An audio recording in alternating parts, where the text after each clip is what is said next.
Congress is set to deliver the articles of impeachment to the Senate by the end of the week, but is there anything Democrats should be doing to stop Republicans from dismissing it so quickly? Joining us now live via satellite, please welcome House Intelligence Committee Chairman Adam Schiff. So good morning, Speaker. So Speaker Pelosi is now saying that y'all are going to be moving forward, sending these articles of impeachment over to the Senate. Took a while, maybe, and Mitch McConnell hasn't really changed his mind on anything. So what are you all going to do that's different? And do you anticipate him changing his mind, or are you just doing what y'all do and he'll figure it out? Well, I don't anticipate that Mitch McConnell is going to change his mind, but what I am hoping is that the public pressure to have a fair trial will mean that these moderate Republican members of the Senate will insist on hearing from people like John Bolton and Mick Mulvaney and others who have first information about the president's effort to shake down a foreign leader to help him cheat in an election.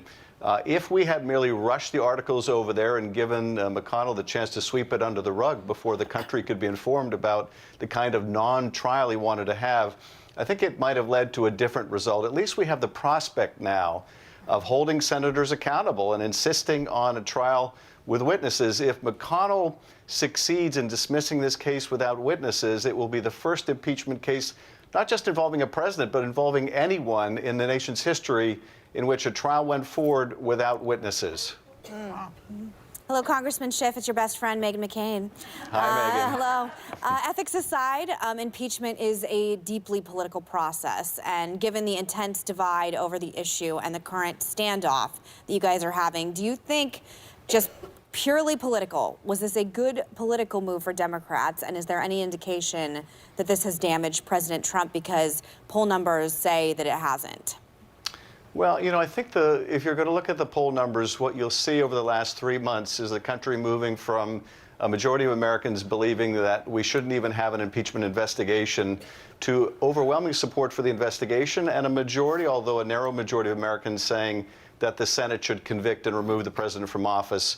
So that's been a pretty substantial change. In terms of what impact it will have in November, I really can't say. That's not a question, frankly, I've been asking myself, because I don't think that's my role. I think we in the House had to determine, is this the right thing to do? Is this the constitutionally required thing to do? And what convinced me, Meghan, and you may recall I was not eager to go down the road to impeachment, is when the president committed this latest and most egregious misconduct, the shakedown of the Ukrainian president, withheld military support to an ally at war, and was on the phone literally the day after Bob Mueller testified, the day after the president believed he had escaped accountability for the first foreign interference to help his election. He was back at it again. That told me that he believes he is above the law, unaccountable, and we needed to move forward. Even if the Senate won't do their constitutional duty, we in the House need to do ours. Yeah, I mean, I hear your side of the argument, but President Clinton's impeachment trial lasted only a month. And if that's the case, Senate Democrats who are running for president in 2020 are all going to be holed up on the Hill instead of campaigning well into the first two primaries. So say what you will about the Constitution and duty, this will hurt Democrats politically. Do you disagree?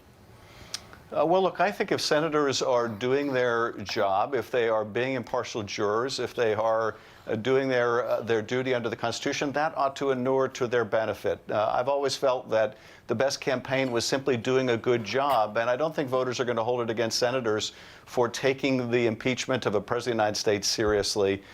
So I don't think it should be an impediment to them. But more important, I don't think it's a question of say what you will about the Constitution. I think it is our duty to uphold the Constitution.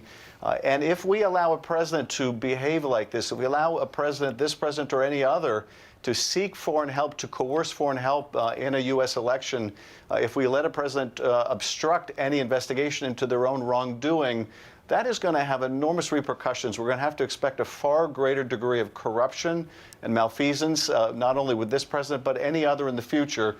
So there's a lot at stake here, and if it means that senators are off the campaign trail for a couple more weeks, I think it's worth the trade.